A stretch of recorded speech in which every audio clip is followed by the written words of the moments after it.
Time, energy, and effort, filling a fuel tank up, putting it up there and dropping it down.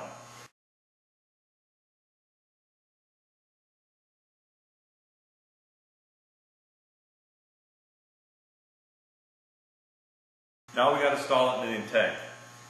Remember, most all of us know this, but it's timed to where each bolt hole is not the same.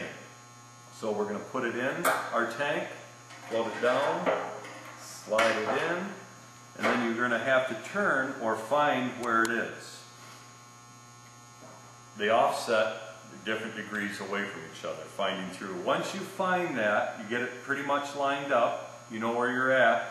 What I like to do, and I recommend, is make a mark on the top and in your tank to where those line up. Very easy test to do. We're going to pull this out.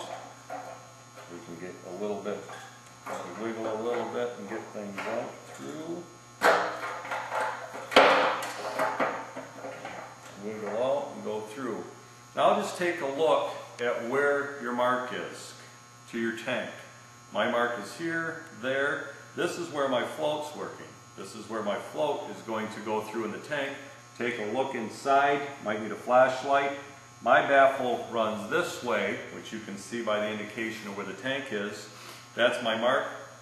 Plenty clear in this instance of where my baffle is. I don't have a problem it's going to hit any baffle. Everything's free and everything's level. Most folks will have a baffle or something, if you run luck runs like mine, something's going to be in the way of the float. You have lots of choices of what you can do.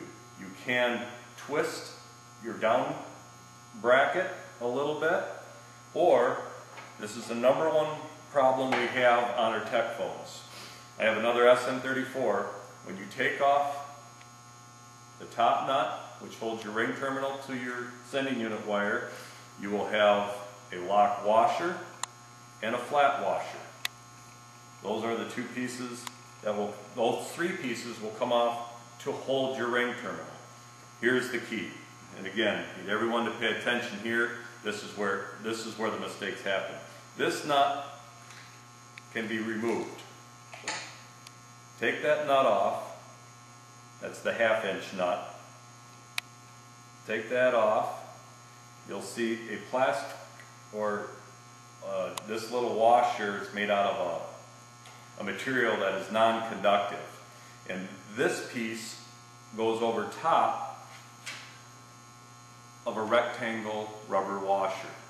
I'll let you zoom in on that.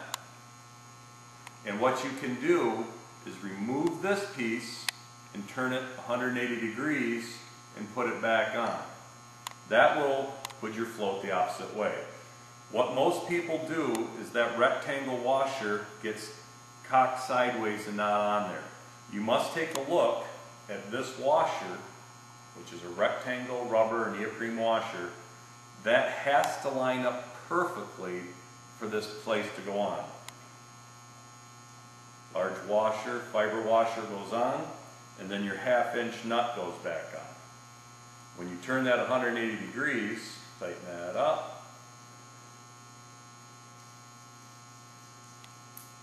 Hand snug. Get your wrench. Doesn't take, you don't have to go a 1/4 pass strip here, folks.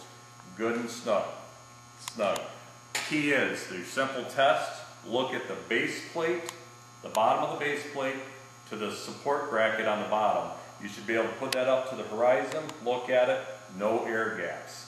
If you see an air gap in there, the washer has been cocked or got stuck between the two. This has to be grounded. Your down support must be grounded. It gets grounded by when you screw it in your tab and we run our extra wire to our chassis. If this is off, this loses its ground, doesn't work.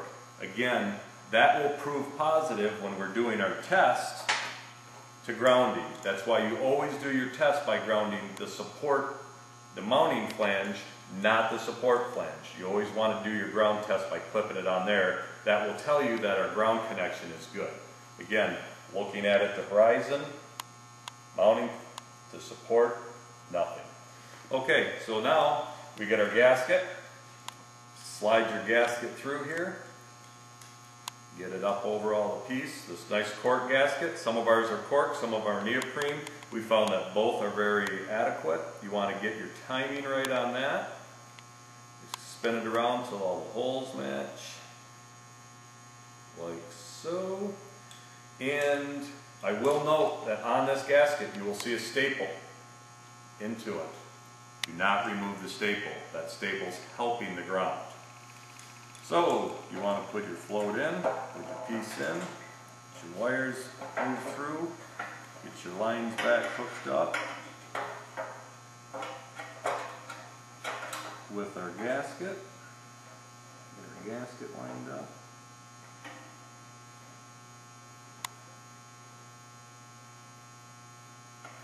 Like so.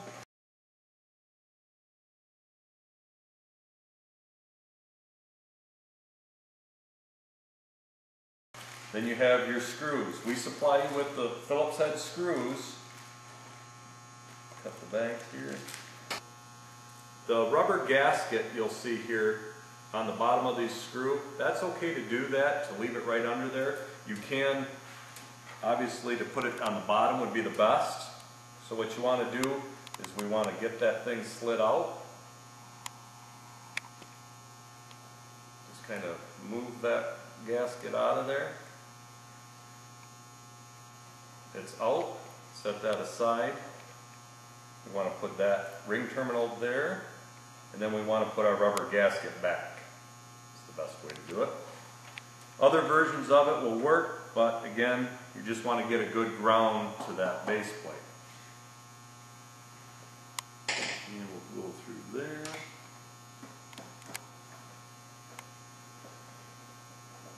Tighten it down. Finish tightening up the rest of our screws. Star pattern so it goes down flat.